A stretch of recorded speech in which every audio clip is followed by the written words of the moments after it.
Miliki wa nyumba huko Ongata Rongai, kaunti ya Kajiado, chini ya mpango wa ujenzi wa nyumba ya gharama nafuu.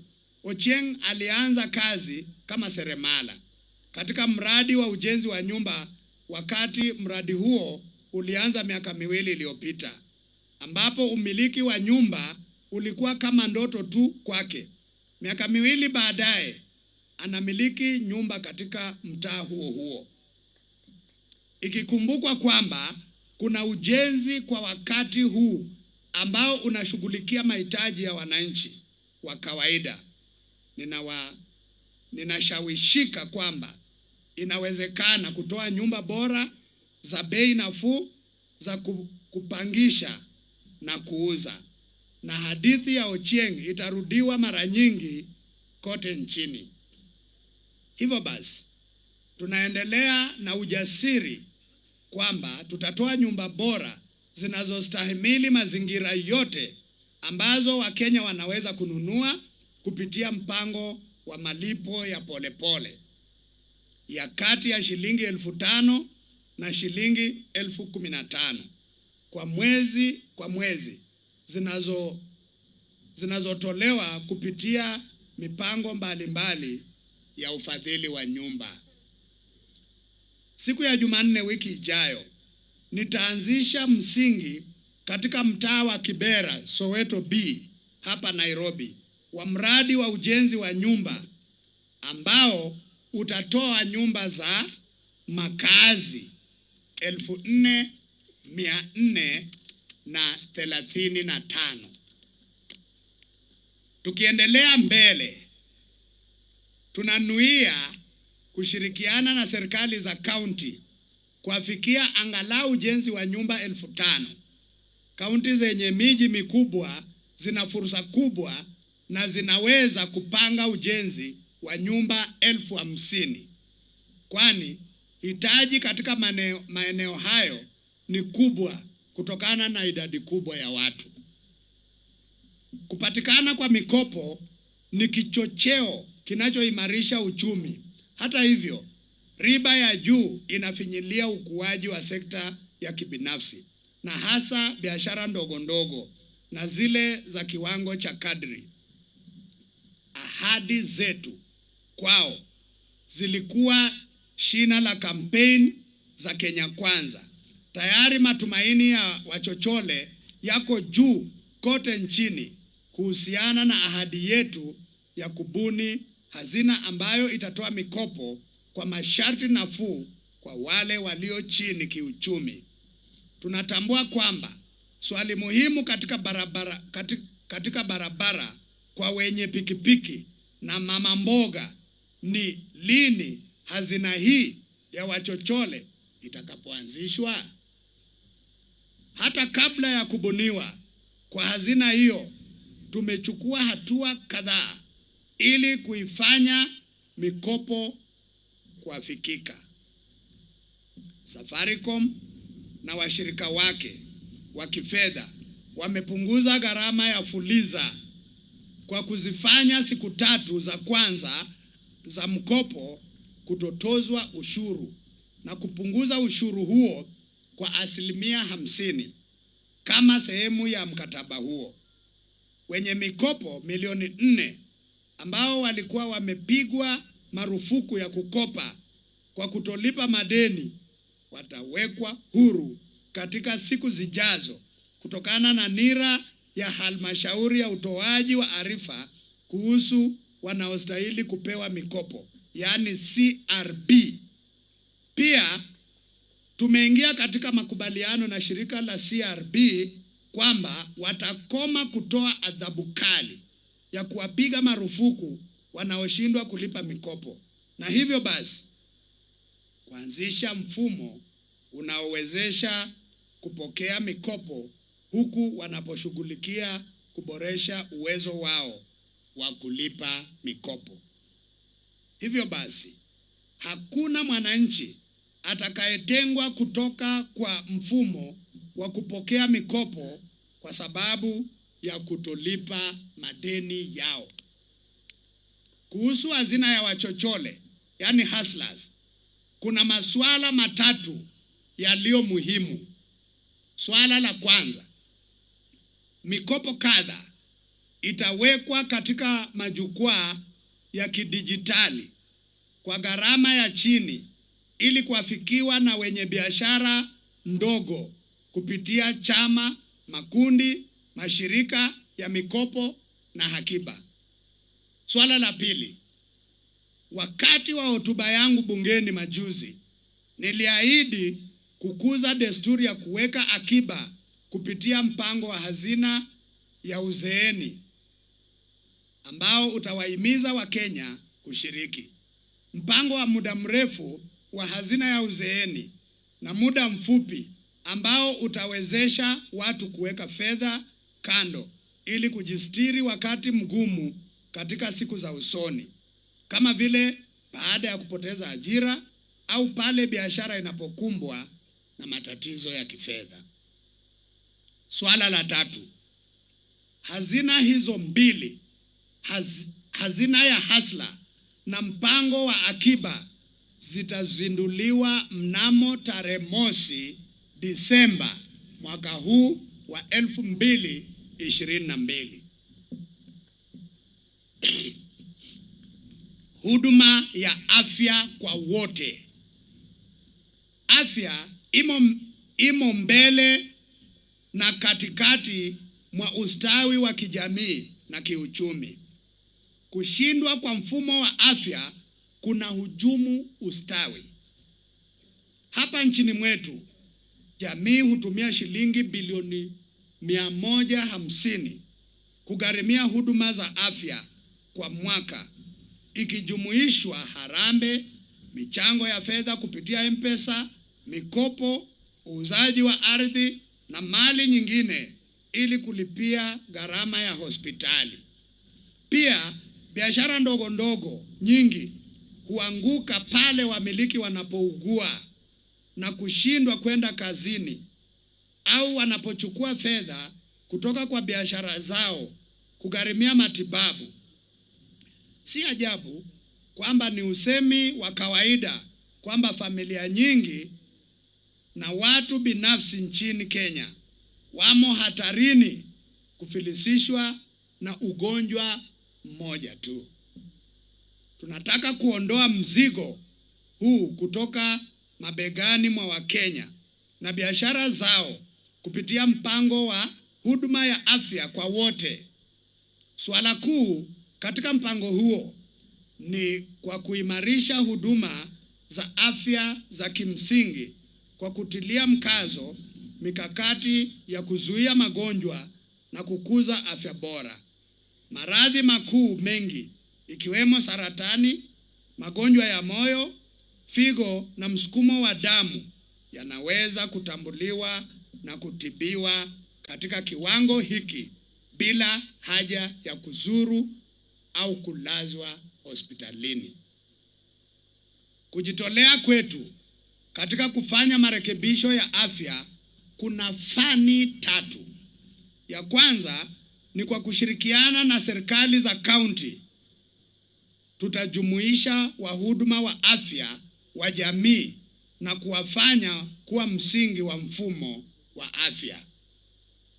Pili, kufanyia mageuzi hazina ya bima ya afya. Mafanikio yameafikiwa katika kuandikisha watu wengi zaidi kuwa wanachama. Katika miaka 10 pekee iliyopita, Wakenya milioni 12 wamejiunga na hazina hiyo. Hata hivyo, changamoto ni kwamba hazina hiyo ni mpango unaohudumia wenye mishahara walioajiriwa katika sekta ya umma na ya kibinafsi. Mpango huo sio bima ya kijamii ambayo hivyo ndivyo inavyofaa kuwa. Tutabadilisha mfumo wa mchango kutoka kuwa wa kibinafsi na kuufanya mtindo unaohudumia familia.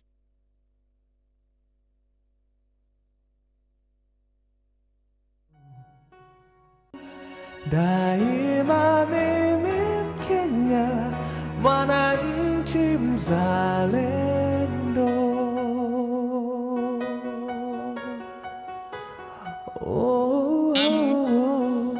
Wa huduma ya afya.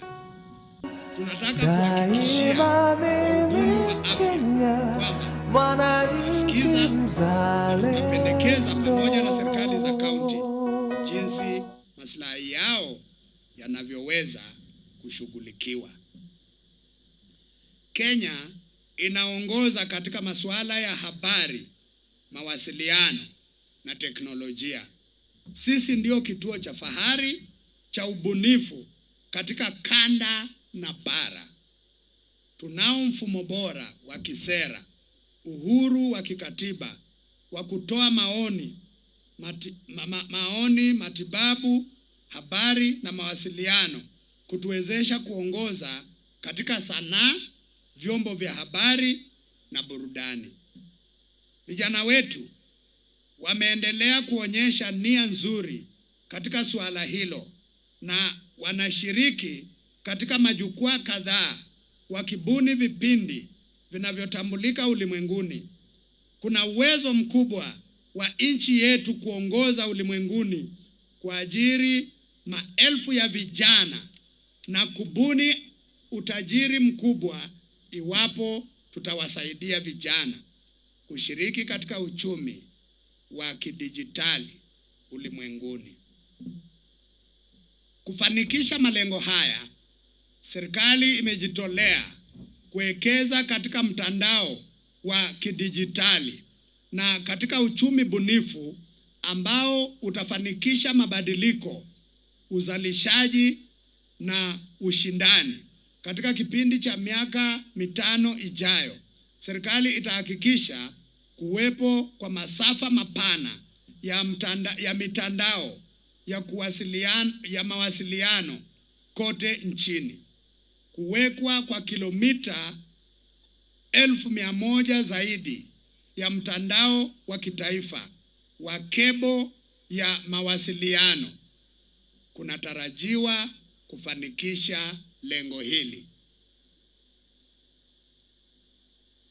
Huduma za serikali zitawasilishwa na kufika kote nchini kwa urahisi kidijitali ili kuzifanya angalau 80% ya huduma zote kupatikana katika mitandao ya interneti.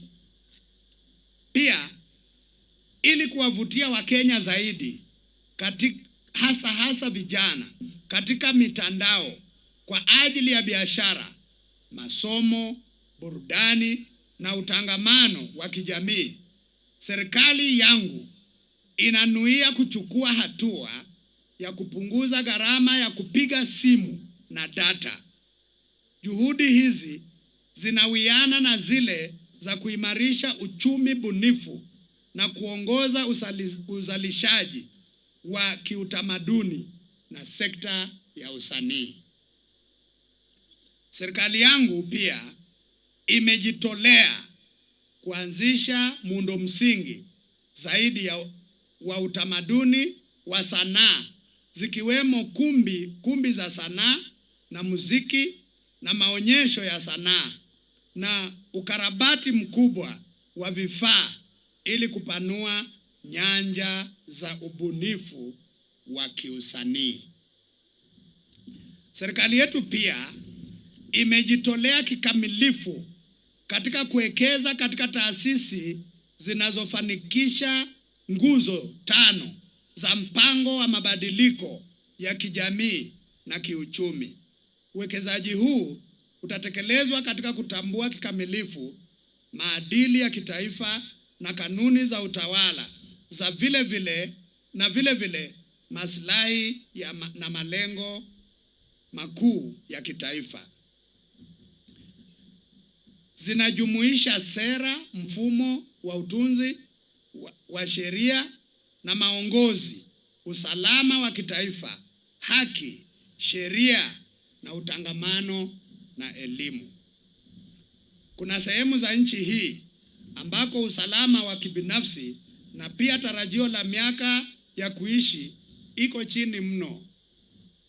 huku umaskini na gharama ya maisha ikiwa juu kwa sababu ya masoko yamevurugwa au kutishwa na ukosefu wa usalama. Maslahi ya wakazi wa maeneo haya ni muhimu kama yale ya wananchi wengine wa Kenya. Wao pia wanafaa kuishi na kufanya kazi kwa usalama na hadhi na kupata furaha bila kizuizi chochote. Ilhali magaidi, majangili, wezi wa mifugo, aina zote za wahalifu wamevuruga maisha yao muda mrefu sana. Wahalifu wamewarudisha nyuma na kuvunja matumaini mengi na ndoto, huku kwingine nchi kukistawi. Sasa ni wakati wa uhalifu huu kukoma kabisa. Serikali yetu imetekeleza mabadiliko yanayohitajika kwa wahudumu wa usalama ili kufanikisha haraka malengo yetu. Katika siku yangu ya kwanza ofisini nilitekeleza hatua hiyo kufanikisha uhuru wa kifedha wa huduma ya taifa ya polisi, na nimetoa maagizo yanayohitajika kuiwezesha kuafikia haraka malengo ya kimikakati ya usalama wa kitaifa. Hatua hizi zinajumuisha idara ya uchunguzi wa jinai kukamilisha haraka upelelezi kufikia kiwango kitakachowezesha mashtaka na kuhukumiwa kwa washukiwa. Uhuru wa huduma ya kitaifa ya polisi ni muhimu kwa kuaminika na utendakazi bora wa taasisi hiyo. Usalama na maslahi ya wananchi na utekelezaji bora kitaalamu inayofanikisha uhusiano wa amani wa wananchi na jamii haiwezi kutumika kama silaha ya mgawanyiko au kutimiza ajenda ya upande mmoja, na haiwezi kutumia sera hatari kama vile mauaji ya kiholela. Naamini tunaweza kudumisha usalama nchini bila kuwahujumu watu. Tunaweza kukomesha uhalifu, kuchunguza, kuvuruga na kuwakamata wahalifu bila kuwateka nyara, kuwatesa, kuwaua au kusababisha kupotea kwa wananchi. Huu ni wakati wa kukomesha mbinu hizi mbovu na kuufanya mfumo wetu wa kukabili uhalifu kuwa wa kitaalamu. Hiyo ndio sababu serikali yetu inachukua hatua kali kusaidia kuimarisha uwezo wa taasisi hiyo. Nimeagiza kuchukuliwa kwa hatua za haraka kuvunja kikosi cha huduma maalum katika idara ya uchunguzi wa jinai. Sharti pia kuwe na utaratibu thabiti wa kudumisha viwango vya juu vya utaalamu, utiifu kamili wa utawala wa sheria, uwajibikaji kwa matendo ya uamuzi na uwazi katika utendaji. Katika mwisho wa mtandao huu, serikali imetekeleza majukumu yake kuheshimu uhuru wa mahakama kwa kufanikisha hazina ya mahakama, kuimarisha bajeti, kuiwezesha kuwekeza katika muundo msingi na kusaidia kuteuliwa kwa majaji zaidi ili kuongeza uwezo wa kuafikia haki. Kuzuia uhalifu kikamilifu kunahitaji uwasilishaji mashtaka thabiti, huku utendakazi bora wa kiuchumi, imani ya wawekezaji na ushindani hutegemea usuluhishaji bora wa mizozo. Mahakama yenye rasilimali za kutosha, huru, isiyopendelea upande mmoja na yenye utaalamu mkubwa ni muhimu kwa utawala bora. sheria na utangamano, na muhimu kwa udhabiti wa kifedha, ubora wa shughuli na ushindani wa biashara.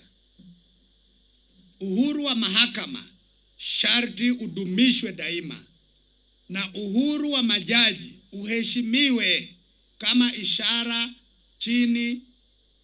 ya chini zaidi ya heshima kwa utawala wa sheria. Vita dhidi ya ufisadi vinaweza kufanikiwa tu kupitia mikakati ya kupunguza kwa kiasi kikubwa. Serikali yetu inanuia kupigana vita hivi na kudhihirisha kujitolea kwake kwa kutovumilia ufisadi kwa vyovyote vile, kwa kuwafanya wahudumu wote wa umma kuwajibika, kujiwasilisha kwa ukaguzi wa bunge na taasisi zingine zilizoidhinishwa kufanya hivyo. Tumejitolea kwa utawala wa sheria, uaminifu kwa taratibu za katiba na utekelezaji wa maagizo na amri ya mahakama. Muhimu zaidi, chini ya utawala wangu hakutakuwa na kuingilia au jaribio lolote la kudhibiti, kuagiza au kuhujumu taasisi huru zikiwemo katika sekta ya haki, sheria na utangamano. Huduma ya taifa kwa polisi, ofisi ya mkurugenzi wa mashtaka ya umma, mahakama na tume ya maadili na kukabiliana na ufisadi zitatekeleza majukumu yao kwa uhuru na kitaalamu, na vile vile atajiweka chini ya ukaguzi wa masharti yanayostahili. Hii ndiyo ndoto yetu ya kuhakikisha kwamba vita dhidi ya ufisadi havichafuliwi na kuingiliwa kiharamu.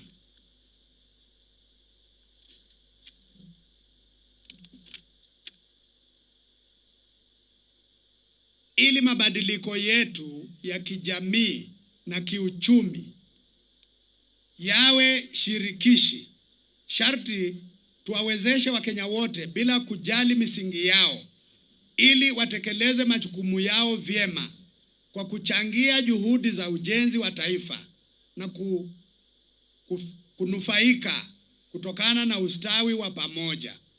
Elimu yenye ubora mkubwa ni muhimu katika kuwapa ujuzi wa ustadi unaofaa wanafunzi kutoka shule za chekechea hadi vyuo vikuu, ili kuwawezesha wananchi kushiriki kikamilifu katika ulimwengu wa leo na wa siku zijazo. Wiki iliyopita tuliziunda jopo kazi la rais kuhusu mageuzi ya elimu ili kuchunguza fani zote za elimu hapa nchini Kenya. Matokeo na mapendekezo yake yatasaidia kutambua hatua zifaazo kuchukuliwa kuhakikisha kwamba Kenya inatoa elimu, ujuzi na mafunzo yanayohitajika kutafuta na kuleta maendeleo ya kudumu. Tunajali mabadiliko ya tabia nchi na madhara yake kwa Kenya kwa jumla, na hasa kwa sehemu kame nchini. Tunashughulikia madhara yake hapa nchini na ng'ambo. Jamii zetu za kuhamahama zimekabiliwa na ukosefu mkubwa wa chakula cha mifugo kutokana na ukame mrefu ambao ni mbaya zaidi katika miaka 40 iliyopita, na miaka 3 mfululizo ya ukosefu wa mvua. Hivyo basi, idadi kubwa ya mifugo imekufa kwa sababu ya njaa na ukosefu wa maji, huku ongezeko la bei ya chakula imesababisha hali kuwa mbaya zaidi. Kwingineko, jamii za mashambani na mijini kote nchini zinang'ang'ana sawa chini ya mzigo wa gharama ya chakula na ukosefu wa maji. Bila shaka, mabadiliko ya tabia nchini yanatatiza mipango yetu ya kuafikia mabadiliko ya kijamii na kiuchumi na ufanikishaji wa malengo ya maendeleo ya kudumu. Tunapotafuta hatua za haraka za kukabili hali hiyo, nimeagiza kuwekwa kwa suluhisho la kudumu na la muda mrefu kwa changamoto za dunia. Suluhisho kuu inajumuisha upanzi wa miti kufikia 30% ya miti kabla ya mwaka wa 2032. Jukumu kuu ya misitu katika kushughulikia madhara ya mabadiliko ya tabia nchi imejidhihirisha zaidi sasa kuliko wakati mwingine ule. Kutokana na uwezo wake wa kuvuta, kuhifadhi gesi ya carbon na kudhibiti tabia nchi, takwimu kuhusu misitu yetu zinaonyesha hali mbaya na inahitaji hatua za haraka. Kati ya hekta 59.2 milioni za ardhi nchini ni kilomita mraba 5.2 milioni zilizo chini ya msitu. Kati ya hizi, misitu ya umma inachukua kilomita mraba 2.6 milioni, ambazo ni 50% ya jumla ya misitu nchini.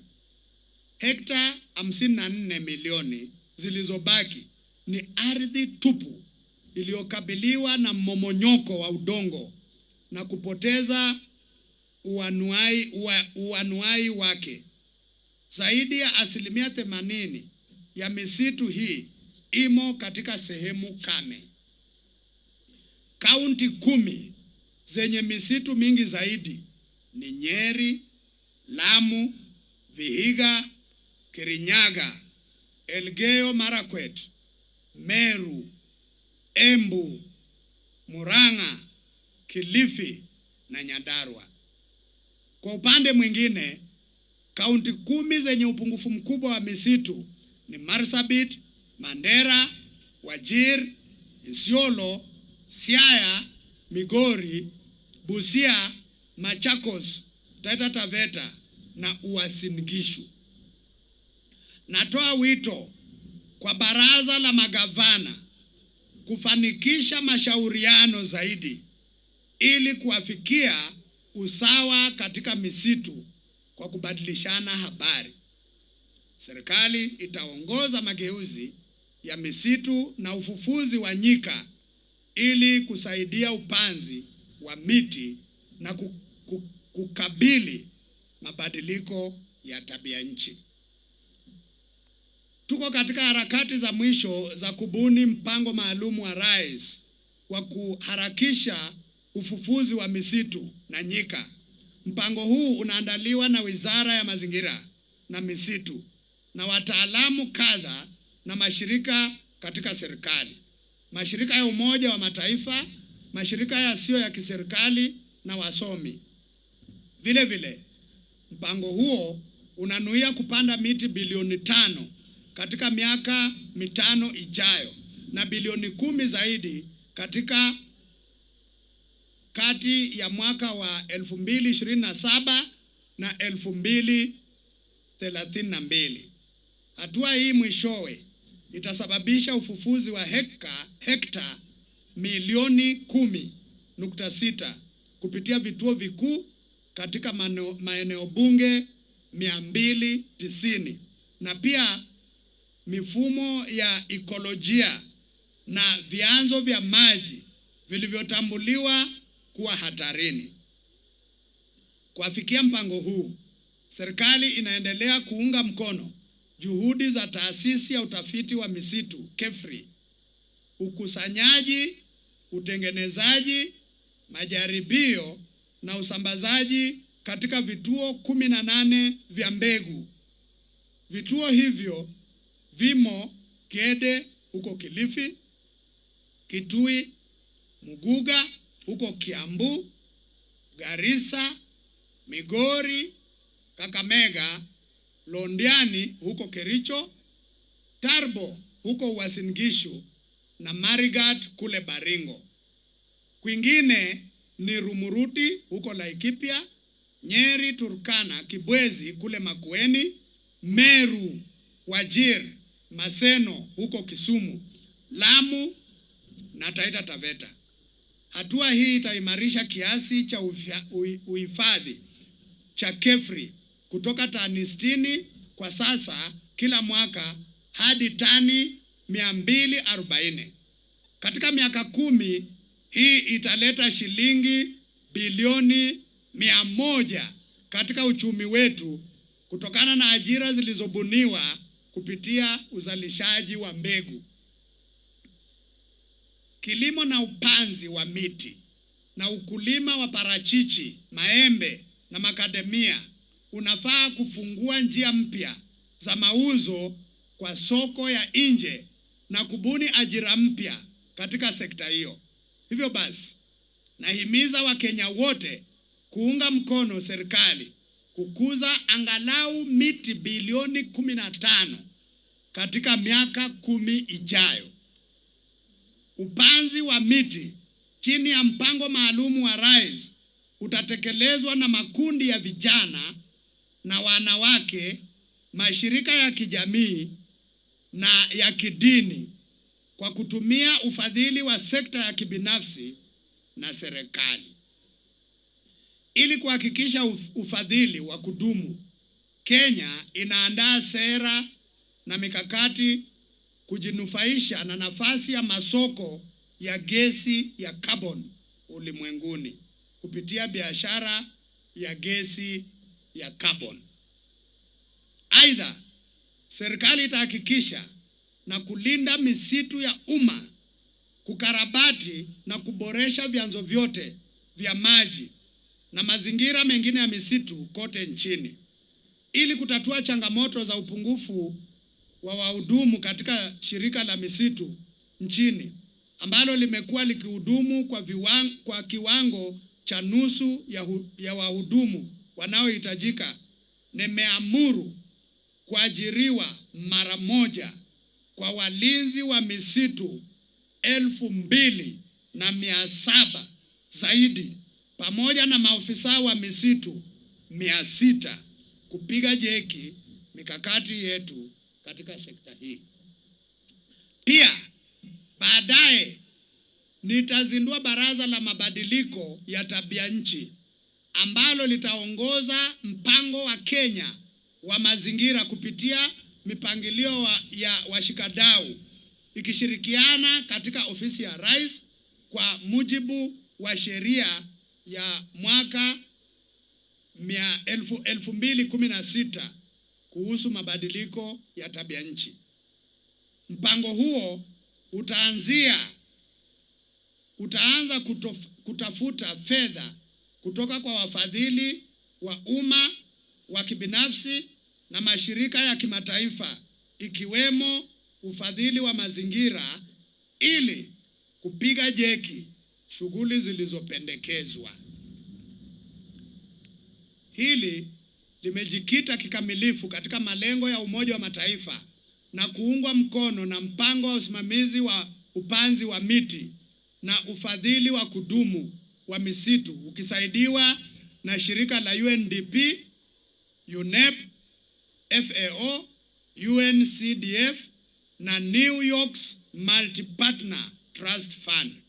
Mpango huo pia utashughulikia jitihada za Kenya za kusaidia kupunguzwa kwa utoaji wa gesi za sumu kama vile inavyofafanuliwa katika mikataba ya mazingira ya mashirika mbalimbali na mkakati wa mwongo mmoja wa Umoja wa Mataifa kuhusu kufufuliwa kwa mazingira. Kenya itarai jamii ya kimataifa kutekeleza mikakati kabambe ya kimazingira katika kongamano lijalo la Umoja wa Mataifa mnamo tarehe 27 mwezi ujao kuhusu mabadiliko ya tabia nchi litakaloandaliwa huko Sharm el Sheikh nchini Misri. Katika ulimwengu unaoendelea kuungana kimawasiliano na kwa uhuru, hali yetu pamoja na usalama wa taifa, udhabiti na maendeleo unazidi kutegemea hali ya shughuli zetu na majirani wetu, kanda na bara, sawa na jamii ya kimataifa kwa jumla. Kenya imejizatiti kudumisha hadhi yake kuwa jirani wa kirafiki na mshiriki aliyejitolea wa Umoja wa Afrika anayetegemewa ulimwenguni. Katika fani hizi zote, Kenya imeendelea kuwa mshiriki wa kutegemewa, rafiki wa kweli na mshiriki mwadilifu aliye tayari kuhakikisha ushindi wa pande zote pamoja na mafanikio ya ushirikiano wa kimataifa unaotimiza manufaa ya pande zote kwa ajili ya watu wote. Katika jamii ya Afrika Mashariki, kuwepo kwa mipaka sugu ya nchi kunaondolewa, huku kasi ya ushirikiano wa kanda ikiongezeka. Vikwazo visivyo vya kifedha vimepungua na biashara kuongezeka.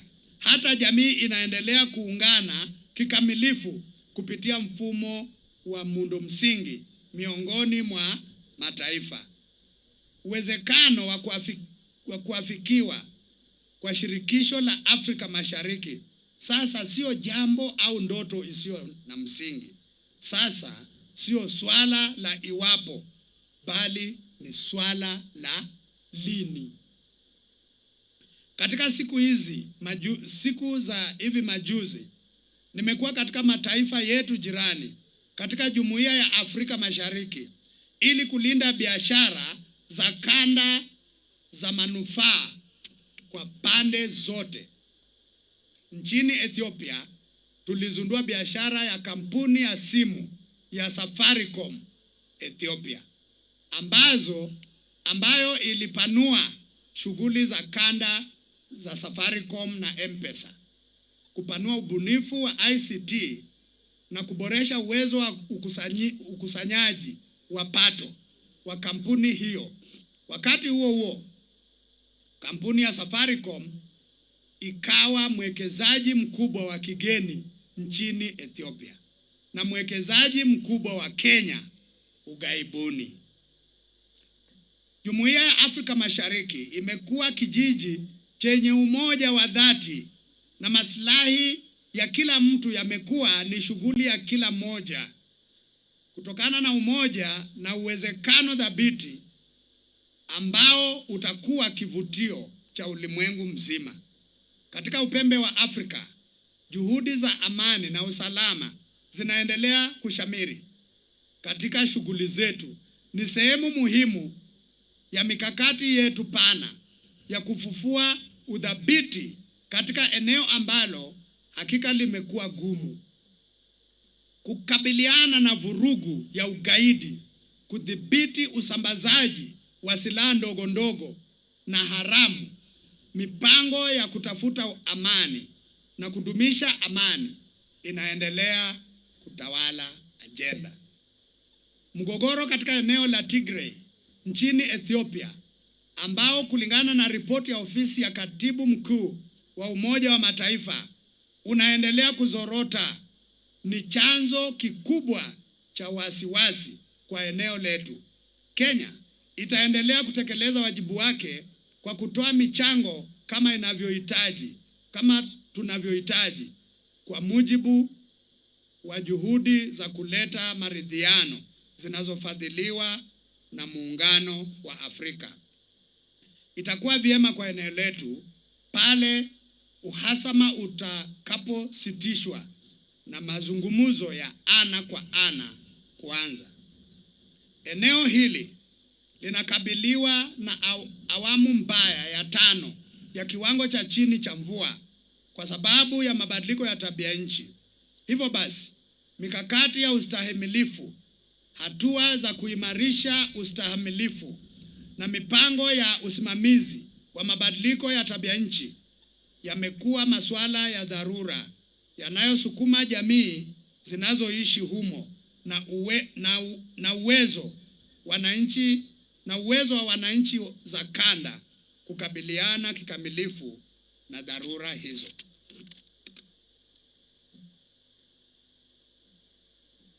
Katika bara, tumedumisha sifa zetu za uzalendo wa Afrika tangu mwanzo wa Umoja wa Afrika. Ndiyo maana mifumo mbalimbali ya Muungano wa Afrika inajumuishwa katika ajenda yetu ya kitaifa. Kwa mfano, ajenda ya Muungano wa Afrika ya 2063 ni sehemu ya ajenda yetu ya maendeleo ya kiuchumi. Tumejitolea kudumisha uzalendo wetu wa Kiafrika, kutimiza mahitaji ya mabadiliko ya kasi ulimwenguni. Kenya imejitolea kuendeleza biashara chini ya uzalendo wa Afrika kama njia ya kutoa kwa kasi ustawi wa maendeleo kote barani. Tunapofungua mipaka na kupanua zaidi ushirika wetu katika masuala ya uchumi, ukweli kuhusu soko huru kote barani ni halisi. Kenya inaongoza katika mpango wa kuwepo kwa biashara huru yenye masharti nafuu barani Afrika. Mbali na kuidhinisha na kuanzisha matumizi ya mfumo wa soko huru, Kenya imekuwa ikishiriki vilivyo katika juhudi za kufanya mkataba huo wa soko huru kuwa halisi. Tunaona hatua hii ikiwa njia inayohakikisha ujumuishaji wa ukuaji wa uchumi wa Afrika na udumishaji wa kujitegemea.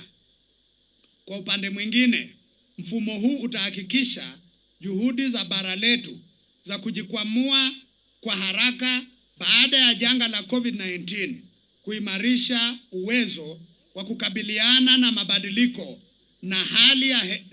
ya hali ya hewa na kujidhibiti wakati eneo hili na ulimwengu kwa jumla linapozidi kukabiliwa na migogoro kadha wa kadha, ikiwemo hali tete ya nishati. Mkakati wetu wa kitaifa kuhusu utekelezaji wa mkataba wa soko huru barani Afrika unatazamia biashara huru chini ya uzalendo wa Afrika kama njia ya kustawisha biashara ndogo ndogo na zile za kiwango cha kadri. Ili kuonyesha kujitolea kwetu, nilianzisha rasmi kwa kuashiria shehena ya chai ya Ketepa kuelekea nchini Ghana wiki iliyopita ya mpango wa biashara ya kuongozwa. Biashara kati ya Ghana na Kenya imeanza kwa njia nzuri, ambapo mashirika na wafanyabiashara kadhaa kati ya mataifa yote mawili wameanza kufanya biashara inayohusisha biashara za kuleta faida ya haraka, ikijumuisha tanuri, nyunzi za mkonge, mifuko ya ngozi, vichungi vya mafuta, shanga na vikapu kutoka kwa mafundi wa jua kali. Mbali na bara letu, Kenya inaendelea kuzingatia sera imara ya kidiplomasia kuhusu uchumi. Tunazidi kupanga maslahi yetu ya kimkakati kuambatana na ustawi wa watu wetu. Hivyo basi, tunalenga kutafuta nafasi kwa watu wetu na kuimarisha zaidi mahusiano ya kibiashara kote ulimwenguni. Tunazidi kupata faida nzuri kutokana na juhudi zetu. Juma hili, bandari yetu ya kimataifa ya Lamu ilitambuliwa kwa kutumiwa kuuza mifugo kwa mara ya kwanza kutoka kaskazini mwa Kenya hadi nchini Oman. Hii ni ishara ya kupatikana kwa nafasi kubwa ya kibiashara kwa jamii za wafugaji zinazostahili kupata faraja, hasa kutokana na ukame unaoendelea kutukumba. Vile vile tumejitolea kwa ushirikiano wetu na washirika wakuu wa maendeleo kama vile Marekani, ambayo hivi sasa ni mshirika mkuu wa biashara wa Kenya, pamoja na Uingereza ambayo kwa muda mrefu imeshikilia nafasi hiyo, Ulaya, mataifa ya Mashariki ya Kati, Mashariki ya Mbali ikiwemo China na Japani na washirika wengine wengi katika ulimwengu. Diplomasia chini ya Kenya inabadilika, ikigeuka kimakusudi kutumia vilivyo fursa zinazochipuka. Tunajitayarisha kutumia uwezo wa uchumi rasilimali za baharini na fursa zinazobadilika kwa kasi katika sekta ya kidijitali ili kuwatayarisha vijana wetu kujimudu kwa ushindani ulimwenguni. Kujitolea kwa Kenya kwa mfumo wa kujishirikisha kwa mashirika ya kimataifa ni muhimu kwa mkakati wetu wa kidiplomasia na sera ya kigeni. Hatua hii imefafanua mtazamo wetu wa kimataifa tangu ujio wa kujitawala wa uhuru kamili. Tumekuwa wenyeji wa mashirika kadha ya kimataifa na tunatazamia kupokea mashirika mengi zaidi. Kenya imeshiriki katika shughuli nyingi za mashirika ya kimataifa, ikiwemo huduma za kutoa misaada ya kibinadamu, mipango ya kuhifadhi amani na hatua ya kujitokeza kukabiliana na majanga mbalimbali.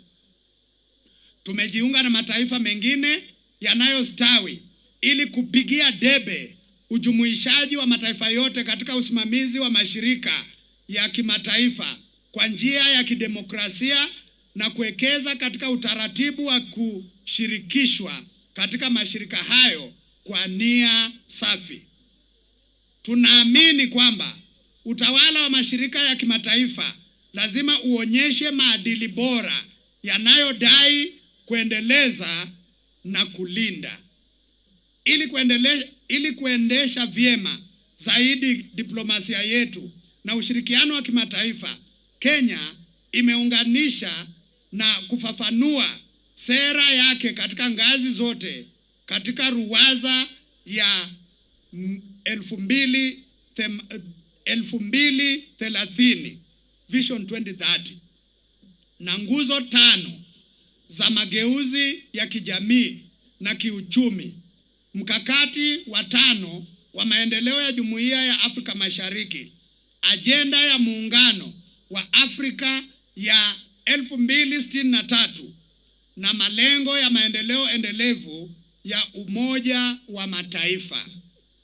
Madhumuni ya uianishaji huu ni kuhakikisha kwamba tunatengeneza njia ya kuafikia malengo yetu ya kuimarisha ubora wa maisha ya wananchi.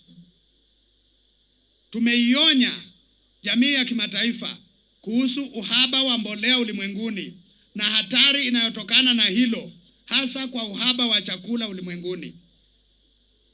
Iwe tunazungumza katika mpango wa mazingira wa Umoja wa Mataifa Nairobi au mkutano wa Umoja wa Mataifa wa masuala ya bahari huko Lisbon, dhamira yetu ni kuimarisha hatua ya kukabiliana na mabadiliko ya hali ya hewa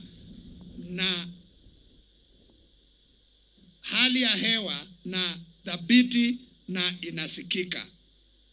Kenya inapigia debe mshikamano wa kimataifa baada ya janga la COVID-19 ili kuepuka mzozo wa kiuchumi unaotokana na hali ya janga hilo kwa kushirikisha ufungamano na ushirikiano wa kimataifa kwa hali ya ufufuzi na kujimudu. Hii inahitaji kupunguza mzigo wa deni kwa nchi zilizo dhaifu kiuchumi, zinazostawi, na kuziwezesha kupata hela na kuzipa nafasi kujimudu kutokana na matatizo hayo, kuimarisha uwekezaji wa kijamii, kuwekeza kwa mikakati ya kukabiliana na mabadiliko ya hali ya hewa na kupunguza makali yake, kushughulikia mahitaji ya usalama na maendeleo ya kifedha. Kama taifa kuu eneo la Mashariki na upembe wa Afrika, Kenya imedumisha juhudi zake za kufikia amani na usalama wa kudumu.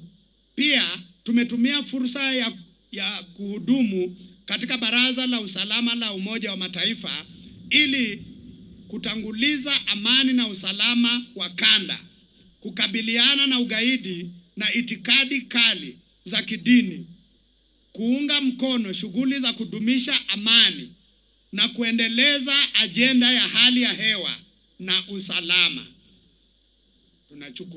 Tunachukulia michango hii kuwa muhimu katika kujenga ulimwengu ulio salama, wenye amani na unaofaa kwa ustawi wa binadamu.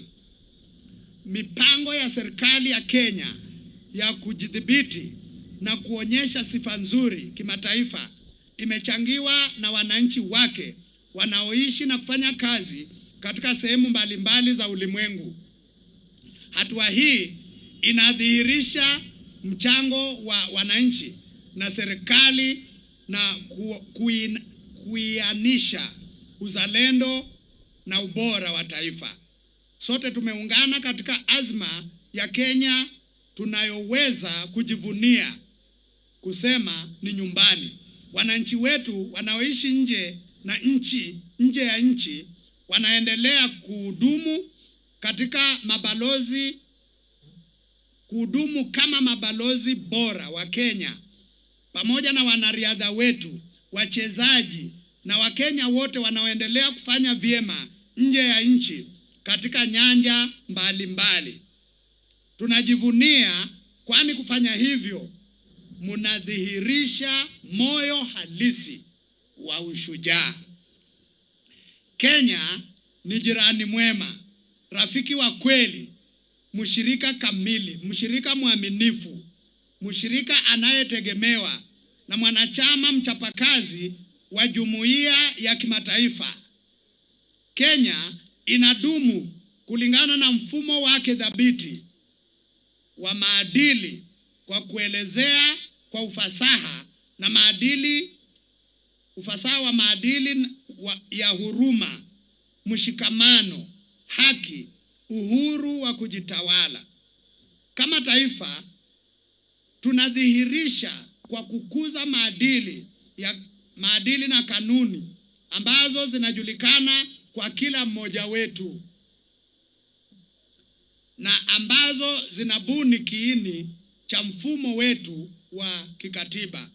Uaminifu zaidi kwa katiba na uzingatifu wa majukumu na kanuni zake sio tu utatufanya kuwa wananchi bora na wazalendo wanaostahili, bali pia utaifanya Kenya kuwa thabiti zaidi.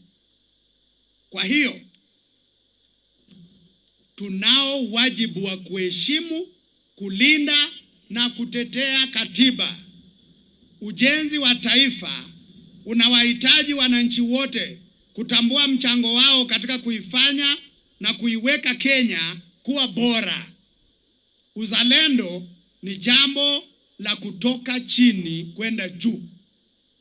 Tunahitajika kuzingatia kikamilifu maadili yetu na kuimarisha azma yetu ya kupambana na umaskini na ukosefu wa usawa kwa kufuatilia ukuaji unaojumuisha wote. Lengo ni kuondoa vikwazo vyote na kuvunja kila kizuizi kwa ustawi. Kwa kusherehekea maadili yetu, tunawaenzi mashujaa wetu. Kila juhudi za ujenzi wa taifa ni ishara kamili ya maadili haya na ukumbusho unaofaa zaidi kwa wale walioanza safari yetu kufikia kujitawala, uhuru na furaha. Huu ni wakati wa kuchukua hatua. Ni wakati wa sisi kama wananchi kutimiza wajibu wetu wa kuibuni Kenya tunayoiwaza na kuidhihirisha, taifa linalofikiria kuwa halisi. Wakati huu unahitaji kutumia uwezo wetu wote, vipaji, vipawa, ujuzi na nguvu katika kulitambulisha taifa letu tunalolitaka na pia kujitambulisha wenyewe. Tunafaa kuonyesha uzalendo wa enzi mpya ili kueleza maadili ya kudumu yanayotuunganisha na mashujaa wetu wa kiume na wa kike. Leo tumejaliwa uwezo mkubwa zaidi ikilinganishwa na wakati mwingine katika historia yetu wa kufuatilia na kutimiza mambo makuu. Watangulizi wetu kwa kutumia njia duni walipata ushindi mkubwa. Hakuna kikomo cha ndoto zetu, hakuna kikomo kwa maazimio yetu, na hakuna kizuizi kwa nguvu zetu za pamoja. Hakuna kinachotuzuia kuafikia azima yetu ya kuipeleka Kenya kwa fahari yenye wingi. Hivyo basi, nasimama hapa kwenye uwanja huu mtukufu tuliko peperusha bendera yetu tukufu kwa mara ya kwanza kuashiria uhuru wetu, ambapo tulifanya maagano kuheshimu ushindi wao mkuu na kuonyesha mfano wa kuzingatia maadili yao na kutumikia taifa letu kumshawishi kila Mkenya kuinuka. Huu ni wakati wetu wa kuinuka, kufanya kazi kwa bidii, kutumia fursa zilizoko, kufuatilia ndoto zetu, kubisha mlango na kufuatilia uwezo ulioko wa kipekee wa maono yetu, kwani mbele yetu kuna uwezo mkubwa ambao hatujawahi kufikiria. Yote ni yetu kuyakumbatia na hatua, na najua tuko tayari, kwani ni wakati wetu. Nawatakia siku njema ya mashujaa yenye furaha, na mashujaa wetu waendelee kutupa motisha, na hebu maadili yetu daima yawe nguzo ya kutuelekeza katika mienendo iliyo sawa. Mungu awabariki. Mungu aibariki Kenya.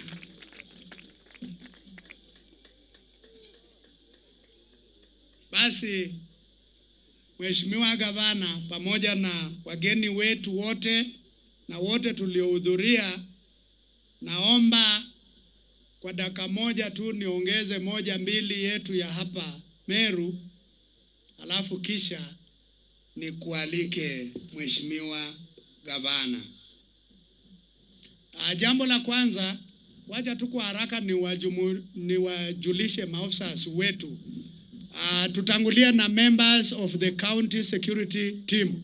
Tafadhali kujeni tu mbio, jina na cheo chako, na county police commander pia utawapatia namba yako ya simu. Hawa wananchi wanahitaji kukufikia wakati wako na matatizo. Hebu tuje hapa mahali kuna mic, wapatieni mic tafadhali haraka haraka kwa kuokoa wakati. Hiyo ni kamati ya usalama ya county, ndio inayoshirikisha mambo ya usalama katika county yetu yote ya Meru. Twende kazi. Naitwa Dennis Wekesa, County DCI Officer. Thank you.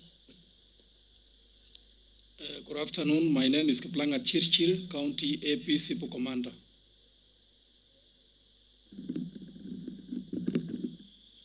Habari yenu watu wa Meru, mgeni, mwakaire, kwa majina mimi naitwa Nyaga Mchungu, County Police Commander Meru. Namba yangu ya simu 0724 715 346. Thank you. Thank you very much, member. Wanasema urudie hiyo namba. Hawajashika. Wapeana wenyewe. Haya, gawaneni hiyo namba. Wale ambao wameandika vizuri, wakati kuna tatizo lolote la kiusalama, tafuta County Police Commander aweze kusaidia mahali ambapo pamekwama. Jambo la pili, Mheshimiwa Governor, napenda nikutambulishe msaidizi wangu. Niko na msaidizi kwa ofisi yangu ambaye ni kiwango cha Deputy County Commissioner. Wakati ambapo siko, hakuna kazi itakwama Meru. Hakuna kazi itakwama Meru. Ukija pale kwangu na niwe nimejumuika kwingineko, huyu bwana atakusaidia kwa lolote lile ambalo mimi ningekusaidia. Thank you, sir. My name is Patrick Muriera, Personal Assistant to the County Commissioner Meru. Waambie kwa Kimeru. Mugeni bwinde. Mbita kwa Muriera, mbume de Meru Central. Mbita ndi Personal Assistant to your County Commissioner. Thank you. So huyo ndiye atakaye kuwa anatusaidia pale wakati sipo. Kama kuna wakuu wa idara kwa kiwango cha county, if you are a county departmental head, hebu simama tu mahali ulipo. County departmental heads wanaitwa county directors. Kuja mbele mjitambulishe. Hawa wanashikilia nyadhifa ambayo matatizo mengine sio lazima muje kwa county commissioner. Tafuta hawa watu na wakusaidie. County heads of department, national government. Kuja mbio. Welcome here.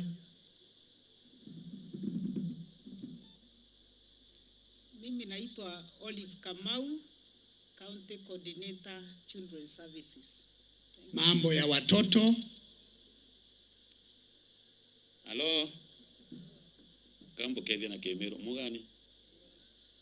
Nigombe tawapita Chabare, National Planning Officer. Formerly tulikuwa tunaitwa TDOs wakati tulikuwa kwa sub counties ama former districts. Asanteni. Mambo ya mipango na miradi, government projects. Kama kuna mradi hauendi sawa, tafuta huyu bwana. Tafuta huyu. Habari zenu. Naitwa Peter Mutiso, Manager of Huduma Center Meru. Huduma Center, pale posta. Ugeni. Good afternoon. Naitwa Lydia Mwari, in charge of counseling and mental health. Counseling and mental health. Kama uko na shida ya mchanganyiko wa akili na mawazo, mtafute huyu dada, atakusaidia huyu. Asante. Thank you very much. Usijinyonge, kuna watu huwa wanataka kujinyonga Usijinyonge, mtafute huyu dada. Good afternoon. My name is Hope Kenywa. I'm the Gulf County Coordinator Meru. Thank you very much, Departmental Head. Mheshimiwa Gavana, nataka nitangulie kwa kushukuru kwanza kabisa ile kamati andalizi. Kamati andalizi. Mko hapa? Simameni tu mahali mlipo. Kama ulikuwa kwa kamati ile ilituandalia hii sherehe ya leo, simama tu mahali ulipo. Simama tu hawa wananchi wawaone, bila nyinyi hatungekuwa na sherehe. Hii kamati, Mheshimiwa Governor, ilikuwa mchanganyiko wa national government na county government. Kuna watu wa ofisi yako na kuna watu wa ofisi yangu. Na nashukuru sana kwa supporting us financially kutoka kwa ofisi yako. Thank you very much, committee. Thank you for the good work that you have done. Pia nataka nishukuru kila mmoja aliyehudhuria na hasa wale ambao wametutumbuiza. Nashukuru sana kwa matumbuizo yenu yote na Mungu apate kuwaongezea. Mheshimiwa Gavana, tuna shida kubwa sana ya ukame na njaa katika eneo letu la Meru, jinsi ilivyo katika maeneo mengine hapa Kenya. Lakini nataka nihakikishie hawa wananchi, serikali ya Kenya imeamua ya kwamba hakuna mwananchi hata mmoja atakayekufa kwa sababu ya njaa. Na hiyo ndio sababu serikali kuu pamoja na serikali ya ugatuzi na mashirika yote ya ufadhili yanayofanya kazi katika Meru yameshikana pamoja kuhakikisha ya kwamba chakula kinatafutwa, maji yanatafutwa, hay kwa ajili ya mifugo, matibabu, vaccination, ili wananchi wa Meru wasiangamie. Na ningependa niwajulishe ya kwamba kuna kamati ya ugavi wa misaada katika kiwango cha county ambayo mwenyekiti wake ni governor.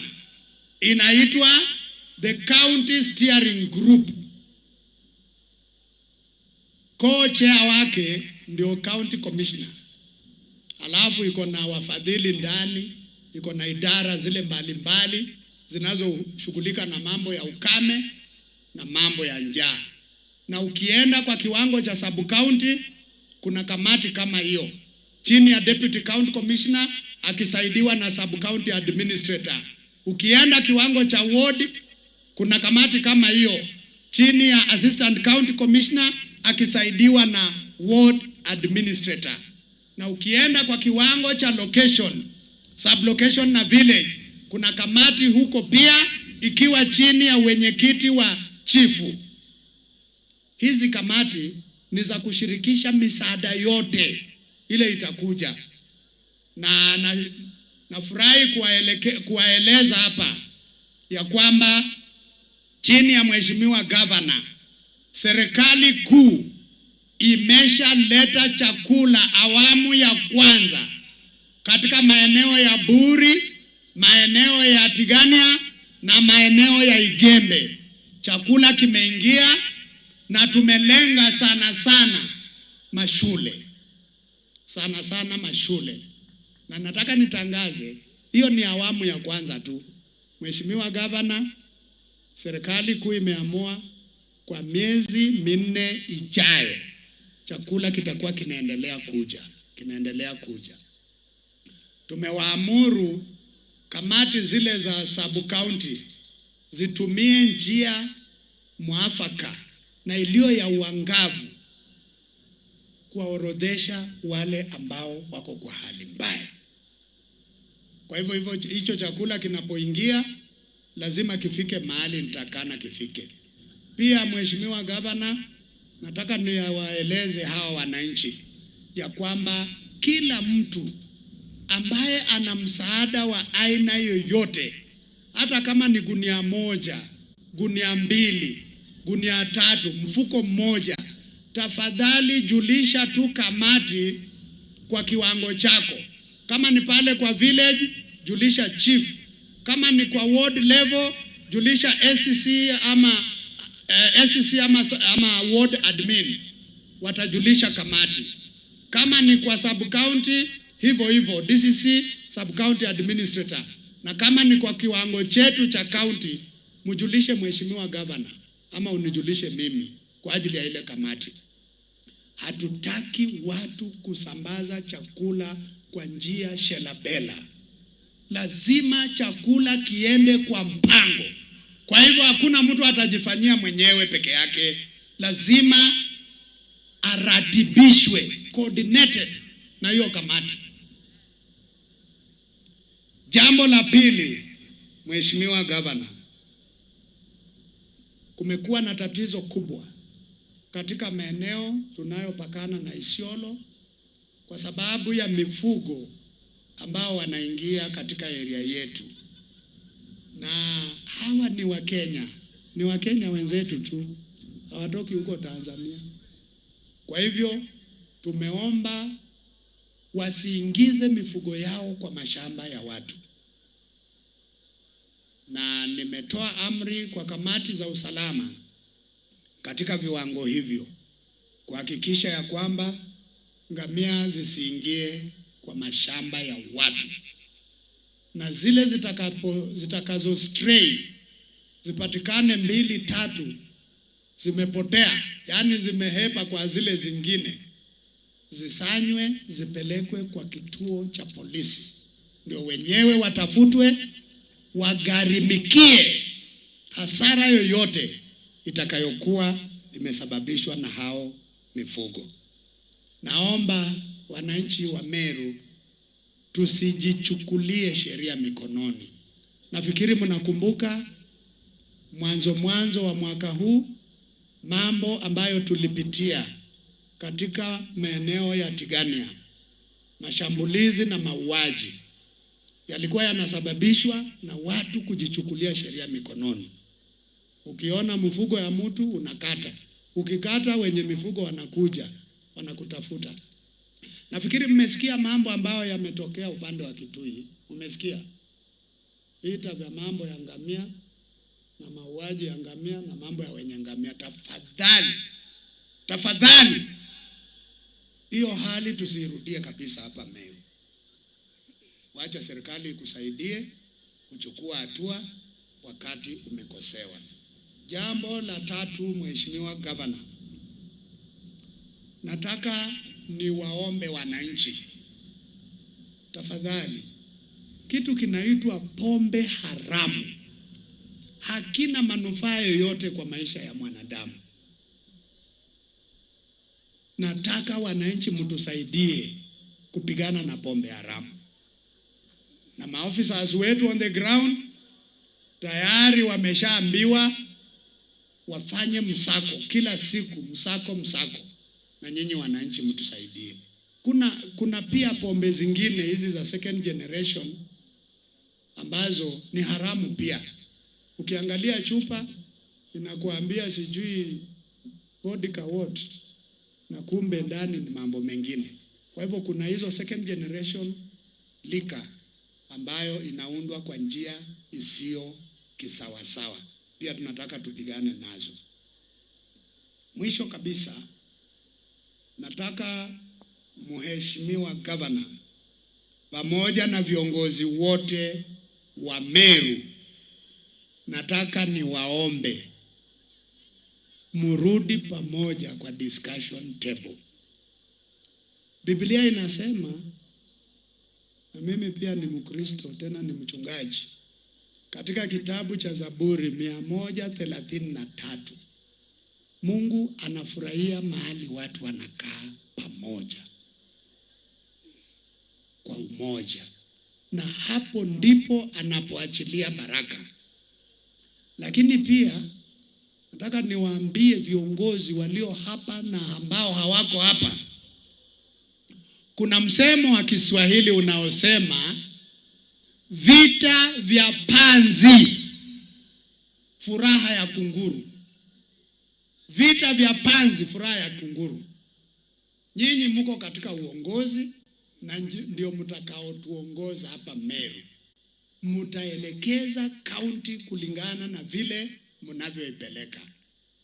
Hayo maneno tuliona jana, na wasii sana tutafute vile tutakaa. Nimesikia Mheshimiwa women rep akisema ako tayari kuwa mtumwa, ako tayari kuwa messenger, na mimi nataka nijiunge na Mheshimiwa woman rep.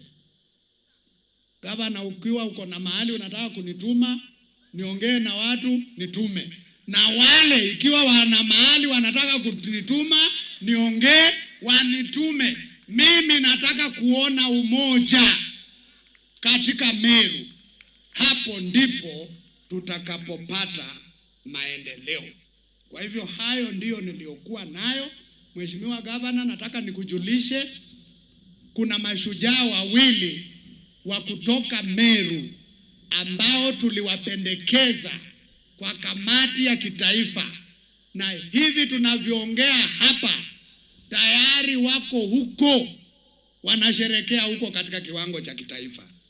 Nimekutumia kwa WhatsApp yako, lakini mmoja wao anaitwa, sijui kama nitasoma hili jina la Kimeru vizuri, Mto Ashienta Mto Amwiri. Hivyo ndio vile natamkwa, hivyo ndio vile limeandikwa. Mwingine anaitwa Beatrice Nkirote Variu. Hawa wawili vile tunasherekea hapa wako Nairobi, wanajienjoy.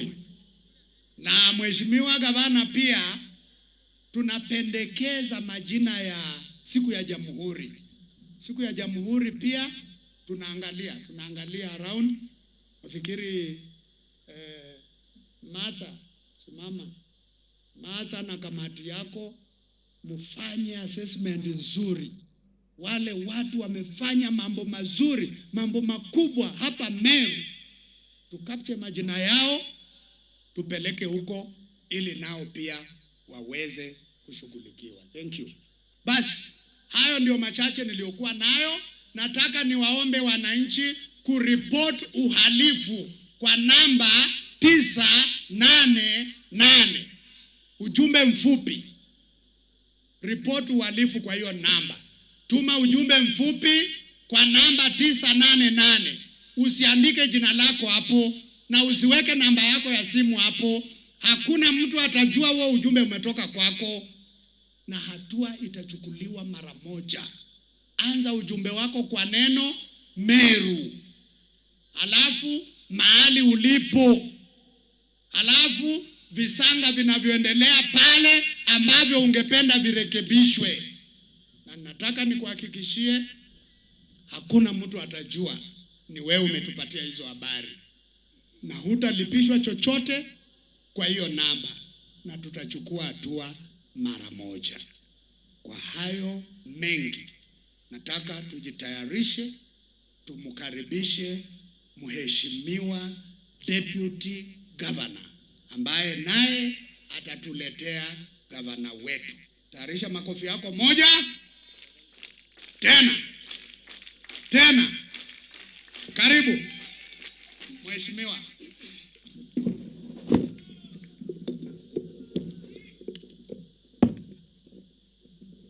Asante our county commissioner, hata yeye ni shujaa. Tumchapie makofi jameni. Mesimama kwa muda mrefu kabisa na akasoma hotuba ya rais kwa Kiswahili mfuti na kwa hali nzuri.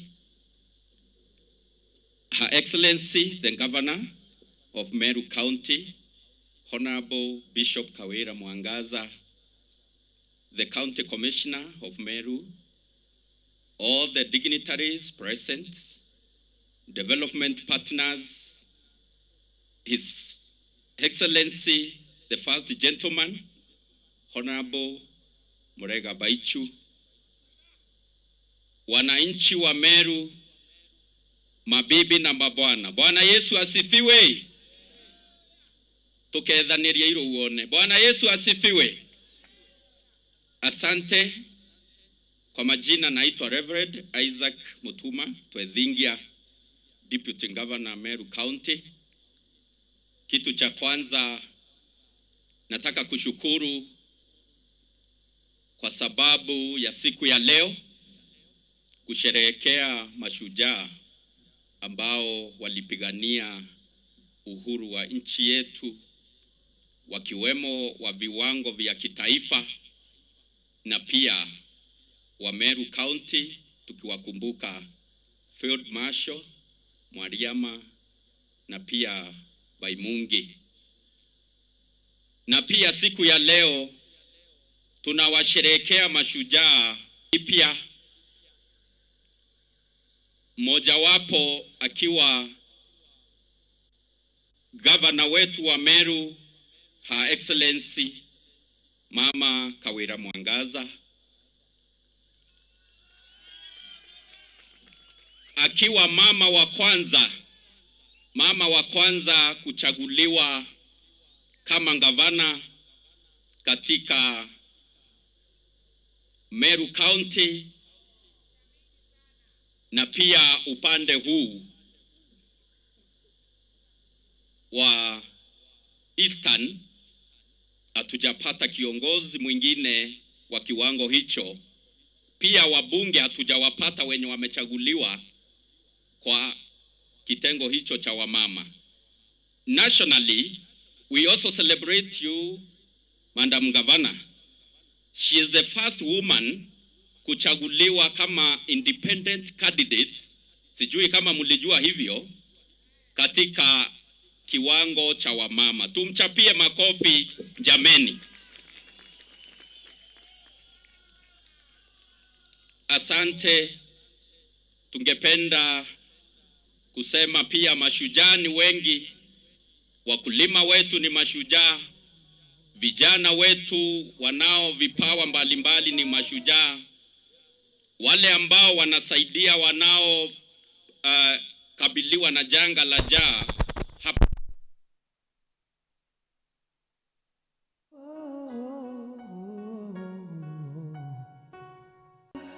Daima mimi Mkenya, mwananchi mzalendo.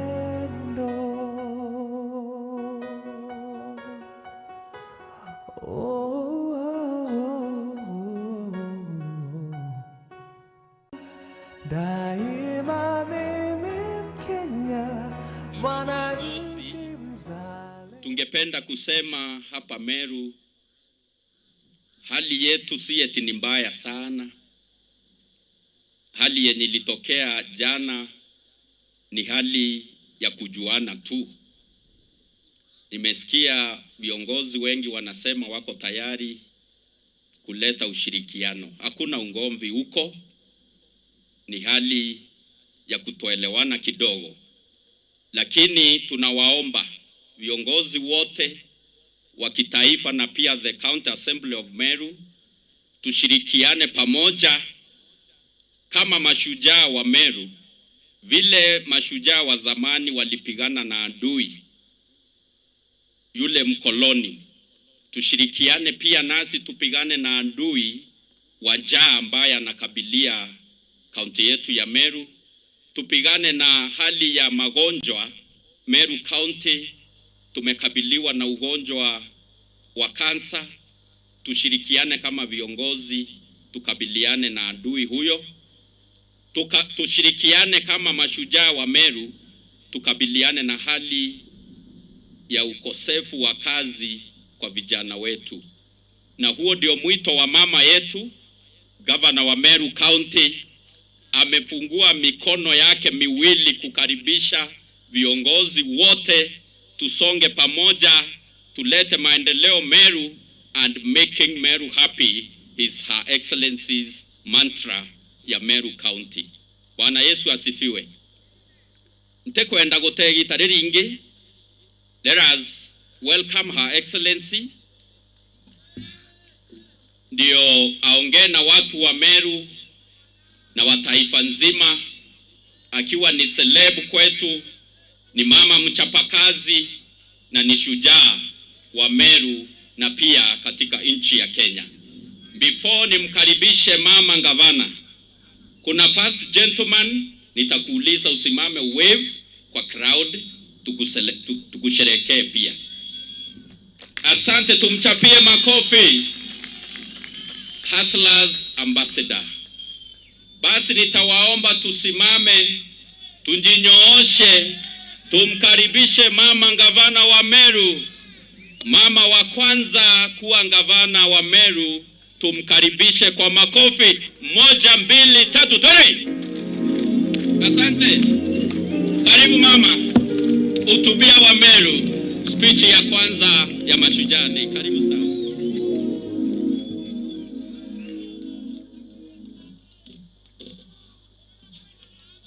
Asante sana. Naomba tupate viti vyetu. Asante sana vijana. Kuromba tukarende kenda tudhikira ndaika inkai. Asante sana mahasura. Asante sana. County Commissioner Bwana Frederick, Dunga, my able Deputy Governor, First Gentleman of Meru, Ambassador wa mahasura wote, Murega Baishu,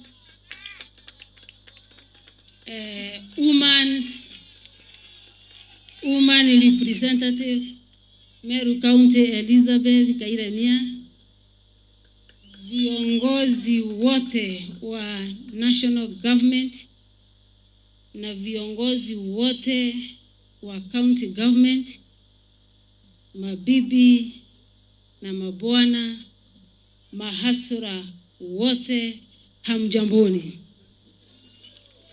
Mugeni bwinde.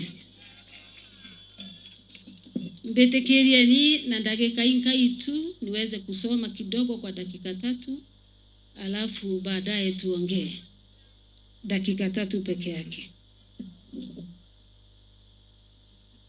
Allow me to most sincerely thank those who have entertained us today. Thank you very much. Mashujaa Day is a very important day in the history of this nation, and more so to people of Meru County. Today, we pay tribute to our heroes and heroines who, through their sacrifice and exemplary courage, this country was born and its people became free. We celebrate men and women of great courage who stood for their land even in the face of the might of their oppressors. Many lost their lives as others underwent untold physical and psychological torture. As we commemorate this day, we learn good lessons on courage and the truth that for sure the tree of freedom is watered by the blood of patriots. Courage, my people, courage. Since the struggle for independence, Meru County has earned an outstanding men and women who shall forever celebrate for their heroic deeds. We are proud to be associated with the great leaders of the struggle like General Mwariama, General Baimunge, who are our national heroes. My dear people, even in our midst today, we have great men and women who stood for their land. Join me in appreciating all the Mau Mau veterans with us here today. There is no better season to celebrate Mashujaa Day than today in the country and in our county. Our people are facing untold suffering occasioned by drought and the resulting famine. Like any other struggle, we fight with the hunger has brought new heroes and heroines in this county. We celebrate all who have given the little they have for their needy neighbor. These are our modern day heroes. We need such heroes and heroines who can stand with and for their fellow men, women, and children who are facing starvation. My dear people of Meru, as we begin the life of this new government, that is Meru County government, I must confess that I have inherited a every indebted county. I have inherited a heavy burden of pending bills amounting to more than 1.3 billion, pending verification, and thereafter factor legible bills in supplementary budget. In addition to the above, I have inherited liabilities totaling to 673 million, resulting to salary budget deficit in the last financial year 2021-2022. My people of Meru, you elected me to provide leadership that changes and improves your lives for the better. You gave me the torch of leadership to lead the way with the courage and light the way to prosperity. As your governor, I have very ambitious plans for Meru County. the plans cannot be achieved in the midst of corruption. Therefore, I must say this from the onset: my government will not pay any pending bills born of what I call maendeleo maratasine.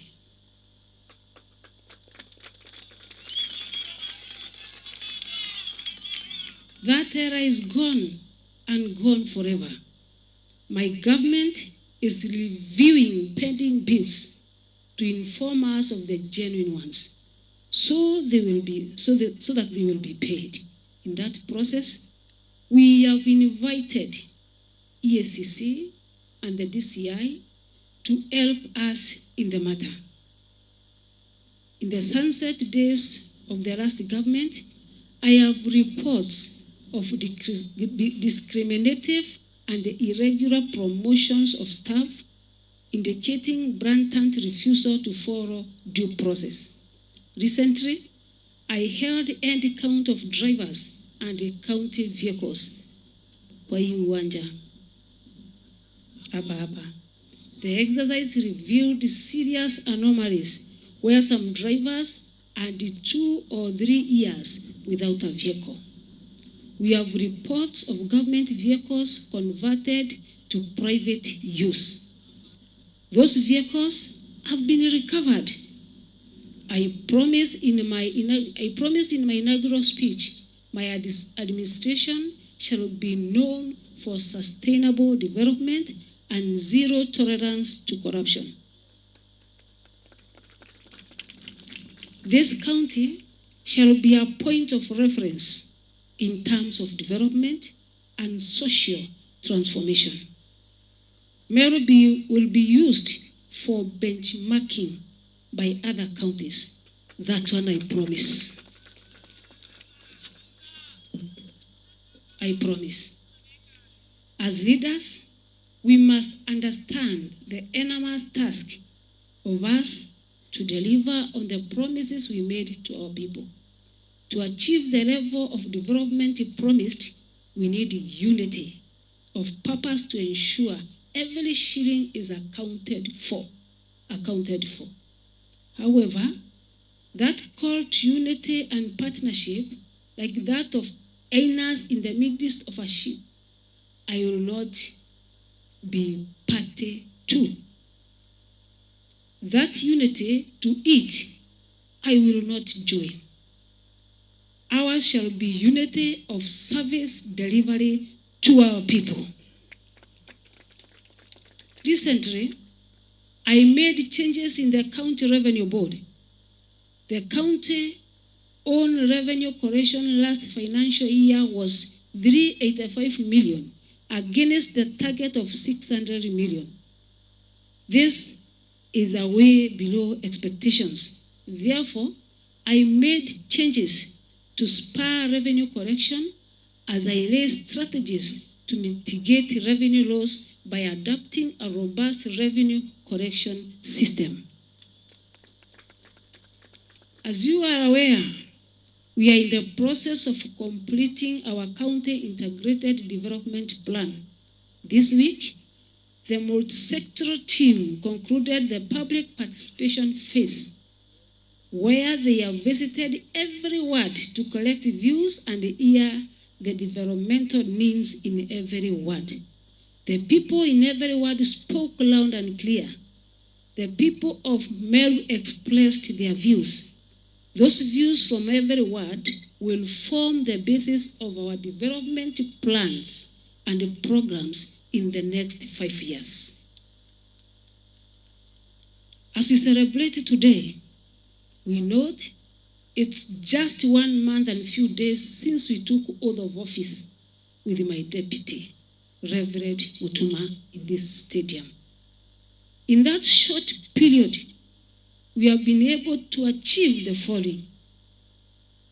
1, improved garbage collection in our towns and markets as reflected in cleaner urban areas.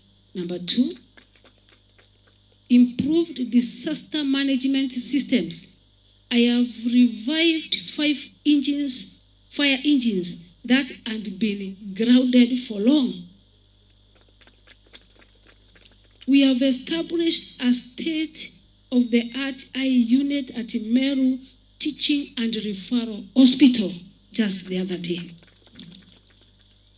Through the Locust Emergency Program, I have disbursed checks over 2.6 to over 26 community groups in Kiagwand and over 2.5 million women and youth groups in Timau Ward, 2.6 million Mudara Ward, 2.4 million Kangeta Ward.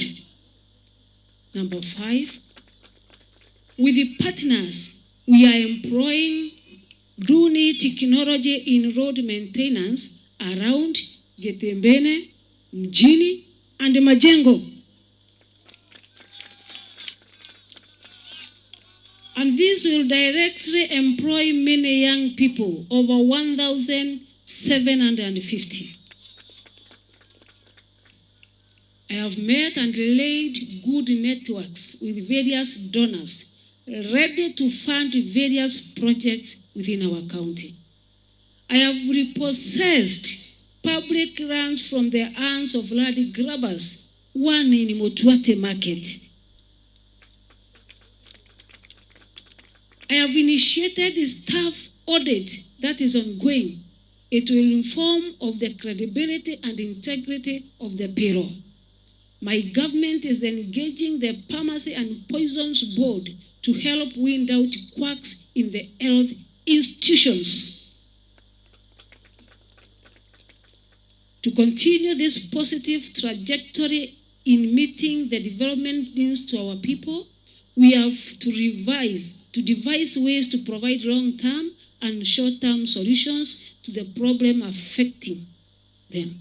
Among the many challenges is the hunger situation in Meru. Thousands of families are on the brink of starvation. Meru farms have dried up in the Gembe region. Children have left school and families are sleeping hungry.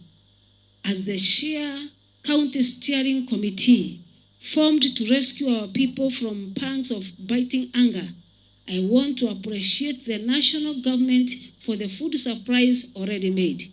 I have flagged off thousands of bags, that is beans and rice, to Egembe North, Egembe South, Egembe Central, Tiganya East, Tiganya West, Bore East, and Bore West, and more will be done for other areas. Having said that, I recognize that relief food is just a short-term solution to the hunger situation in Meru. To end the over-reliance on rain-fed agriculture and ensure permanent food security, my government will work with the national government and other development partners to ensure adequate water supply through mega dams, drilling boreholes, storm water harvesting, planting trees, preserving wetlands, and preserving wetlands. My dear people of Meru, you are my employer. Babu Ibwe Pompandike Tengoge.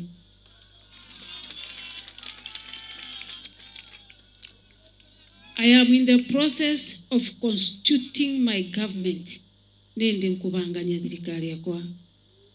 Tomorrow, the County Assembly of Meru will start the vetting process of the nominees of the County Executive Committee. Once the ministers are in office and the supplementary budget is approved by the Assembly, I promise the next within 1 year. 1, equipping all sub-counties with enough staff, funds, transport means, and all machines and equipment in order to bring services closer to citizens. To motivate healthy staff, stock all health facilities, equipment for free testing and drugs for treatment in order to maintain healthy citizens for the economic growth. Already, in my visit to some of our health institutions, I have promised to let them manage their FIF from within the institutions. It shall no longer be banked in the common pool account as it has been the case.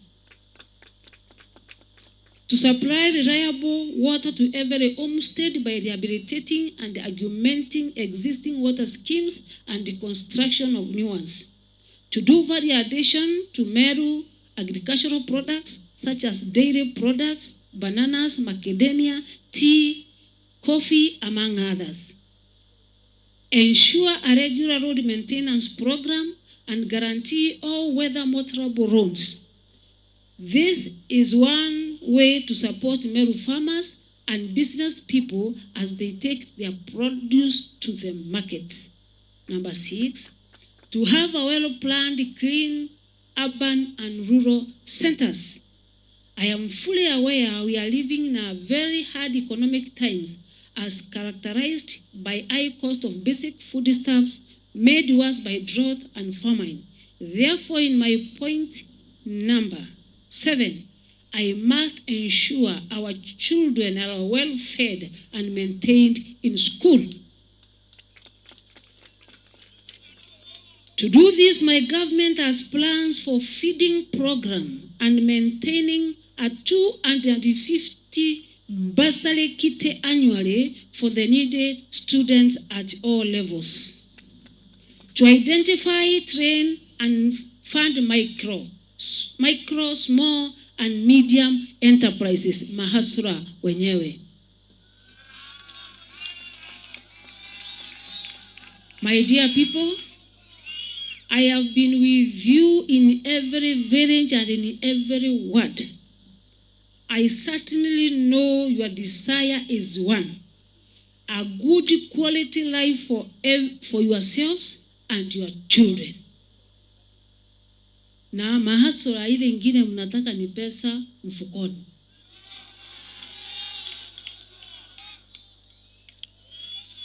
That dignified quality life is the very essence and very core of my Okorea philosophy that it meant to lift the lives of our people, that my government shall deliver. As I conclude, let me take this opportunity to extend an olive branch to all leaders.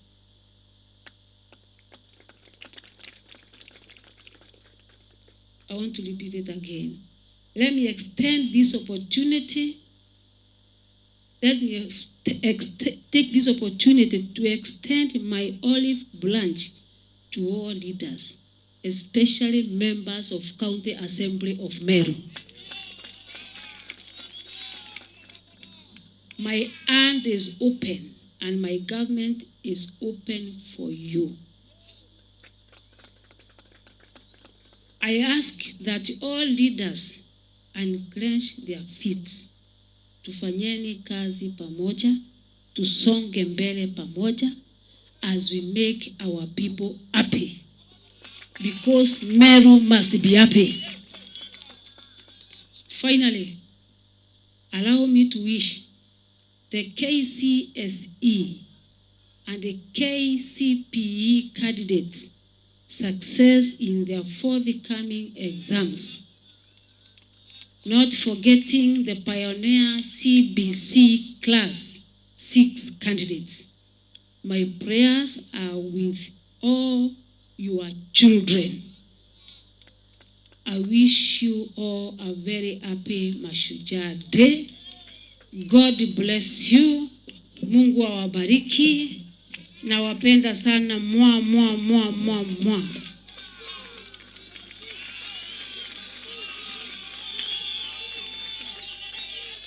Mwana mna hiyo.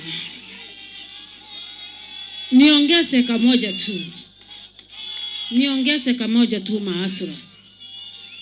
Siku ya leo ni ya mashujaa. Na kila mtu hapa kwa huu uwanja ni shujaa. I celebrate all of you. Maana kila mtu hapa ni shujaa.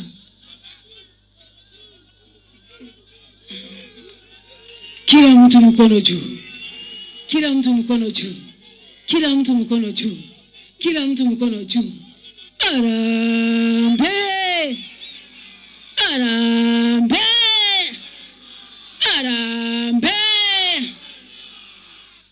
ni shujaa.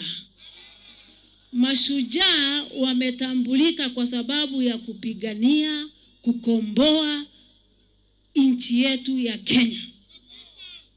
Na tukiwa mashujaa siku ya leo, ni ombi langu kama gavana wenu, tujaribu kukomboa na pia kuokolea nchi yetu kama mashujaa.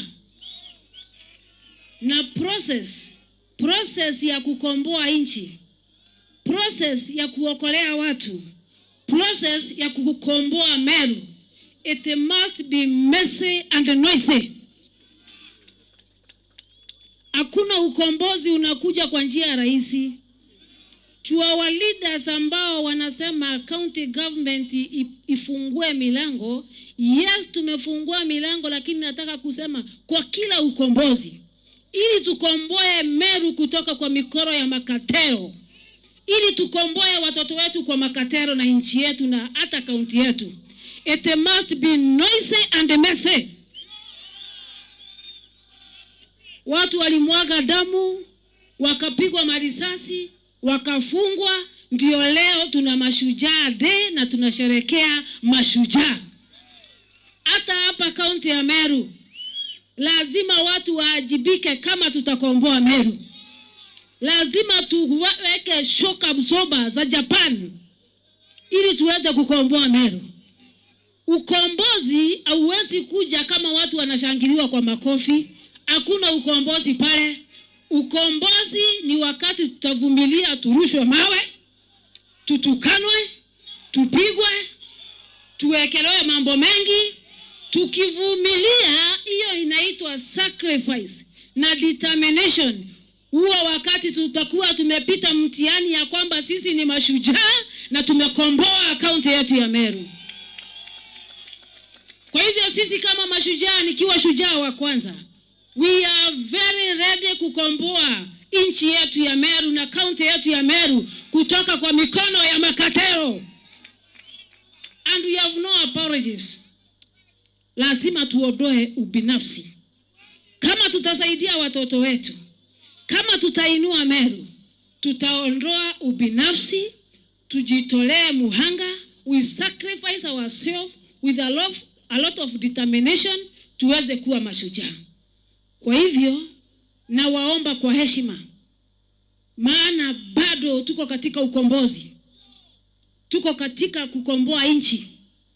Wale ambao hawataki nchi yetu ikombolewe na itolewe kwa minyororo ya makatelu watatuvumilia kwa sasa. They must bear with us. Nikimalizia, we must end corruption kwa hii county ambaye ninaiongoza. Tukiziba mashimo na tukifunga milango ya wakora na wezi, tutapata pesa za kutosha kusomesha watoto wetu. Tutapata pesa za kutosha kudrill boreholes. Tutapata pesa za kutosha kujenga manyumba. Tutapata pesa za kutosha kuajiri vijana wetu. Tutapata pesa za kutosha sisi wenyewe kukua na amani na maisha yetu yaendelee. Lakini tukianza kubembeleza makatero, kuwapapasa, kuwapaka mafuta, ati tunaogopa aibu ya hivi na hivi, hapana, lazima tuwajibike kama viongozi ili tukomboe Meru. Kwa hivyo we are not in the process ya soothing the cartels. We are not massaging the cartels. We are saying na tunasema kabisa tukiwa tumeshikilia hapo, cartel wote lazima watoke Meru. That is our position. Lazima waende. Na hiyo tutahakikisha tumefanya kama serikali. Kendana betu bathoma, tuenje nduji, tuakanyomba, tuthomithiana, tutithithia masanji nyamba, na tutiarenza akora, na tututuneria maru baraba kwenda tuinyeria. Tutasimama kidete ili tuwe mashujaa na one day one time isemekane ya kwamba tulikomboa Meru. And that is the way to go.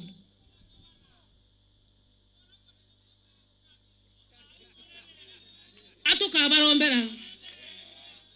Nkethiria ndenda kuga ujo. jaurenda uga mirango ya ofisi ya governor ni mama ni wazi. Na kama kuna mama anapenda amani ni Governor Kawira Mwangaza. Na kama kuna mama anafanya kazi na viongozi wengine ni Governor wa Meru County Kawira Mwangaza. Within 1 month nimeweza kutembea over 22 once. Development nikipeleka mashinani. Kutembea 22 once within 1 month ni kazi. Nataka kusema ya kwamba all the ones ama zile wadi zote nimekanyanga mguu. Hakuna wadi nimeenda bila MCA. Hakuna wadi nimetembea bila mheshimiwa wa ground. I want you to note carefully. Kwa hizo wadi 22 nimetembea, MCA ndio wanatukaribisha ambao wamesiti saa hizi kwa hiyo county assembly. Kwa mradi wa relief food ambaye mimi ni chair na county commissioner wetu ni deputy wangu, nataka kutangaza hakuna siku tumepeleka relief food bila kuambia na kujulisha mheshimiwa wa eneo lile. Huwa tunawaambia. Hakuna constituency ambayo tumetembea bila kumjulisha mheshimiwa wa pale. Nataka kusema hivi, ofisi yangu imekuwa wazi for the last almost 2 months. Nimekuwa nikitembelewa na waheshimiwa MCA, wanatoka wanaingia. Wanatoka wanaingia. Wanatoka wanaingia. Nimetembelewa na leadership ya county assembly mara si moja kwa ofisi yangu. Wametembea speaker, na speaker tumekaa na yeye na kuongea na yeye zaidi ya mara 13. Na muliona. Na county assembly leadership imekuja kwangu ikiongozwa na speaker, majority leader, minority leader, tukaketi kwa ofisi more than 1 hour. County assembly ya Meru walienda Mombasa, wakaniambia mama, kuja Mombasa, tunataka kukuona. Mimi nikafunga safari nikaenda mpaka Mombasa kuwaheshimu wajumbe wetu wa county. Tuliongea na wao jioni yote, wakaniambia these are our problems, our proposals ndizo hizi. It is very unfortunate that kuna watu wa siasa wameanza kuingilia Meru walipoona the speed ambayo tumeanza nayo ya kupeleka maendeleo mashinani.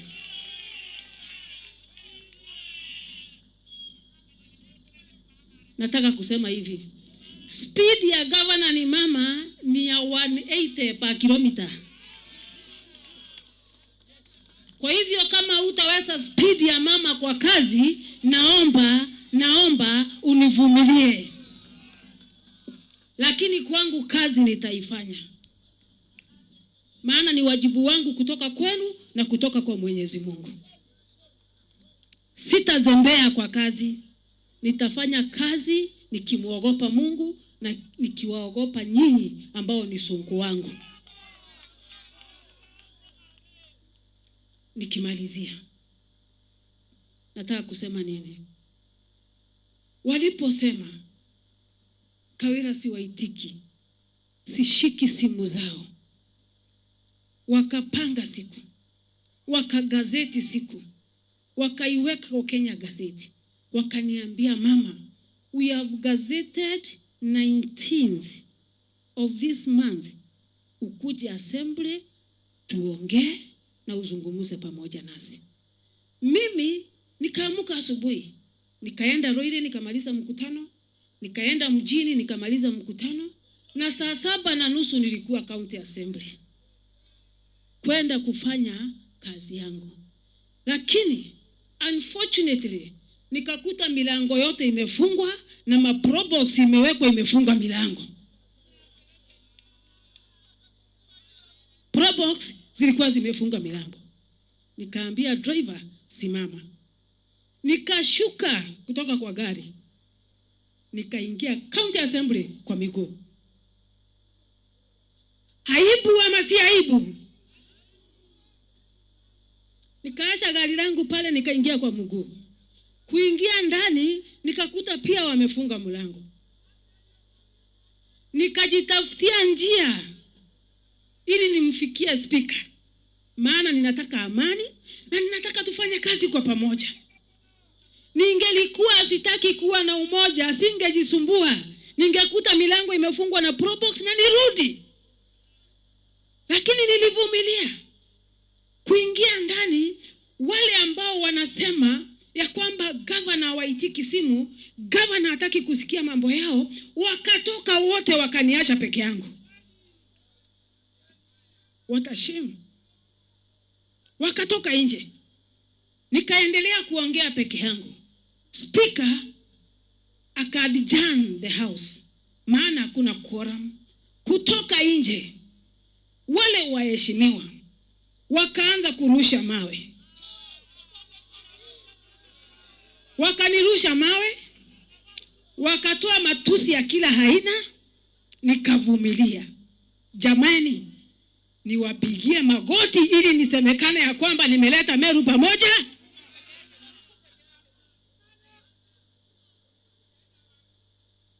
Niwapigie magoti. Gavana wangapi wataenda wakute geti zimefungwa waache gari pale watembee kwa miguu ndani? Gavana wangapi wataitwa Mombasa waambiwe kuja kwa haraka tunakuhitaji waanze safari kwenda Mombasa? It is very unfortunate. Lakini nataka kusema hivi, milango yangu iko wazi. Walinitusi, wamenirusha mawe, wamevunja gari langu vioo, wameongea yote waliongea, lakini kama mama kiongozi nimewasamehe. God bless you my hustler. Kuwa na Mashujaa day nzuri.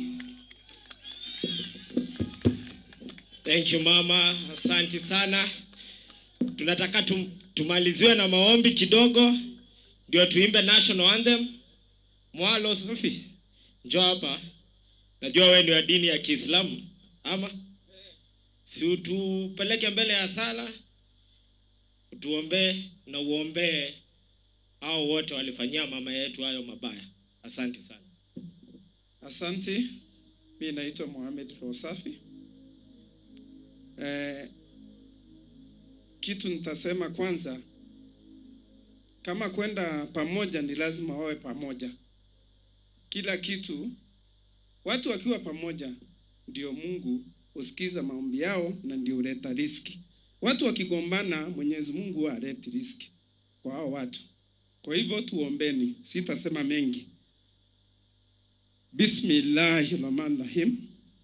Alhamdulillahi rabbil alamin, arrahmanirrahim, maliki yawmiddin. Iyyaka na'budu wa iyyaka nasta'in. Ihdina siratal mustaqima.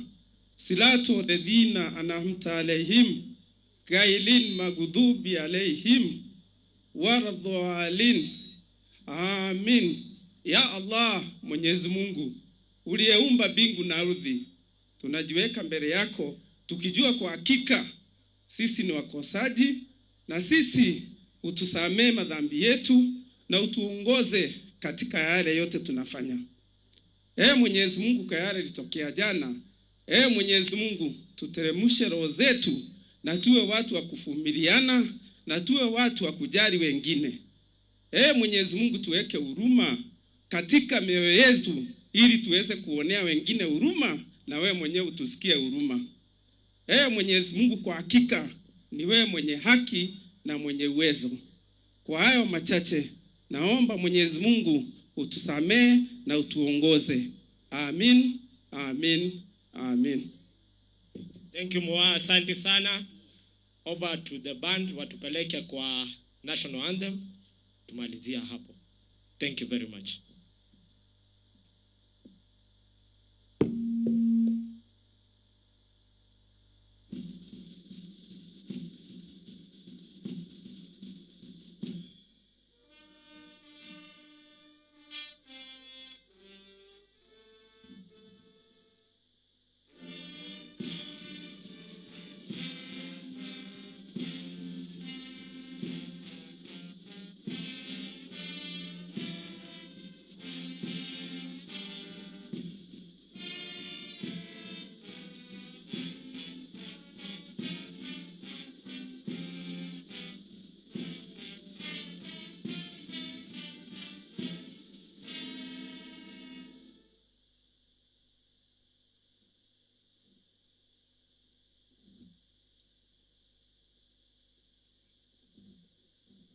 Thank you. Asante sana.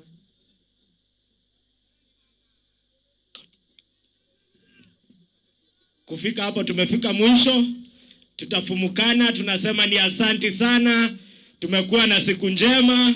Atukungaibuega barabonde bakinyete narua. Thank you Governor wetu, thank you County Commissioner.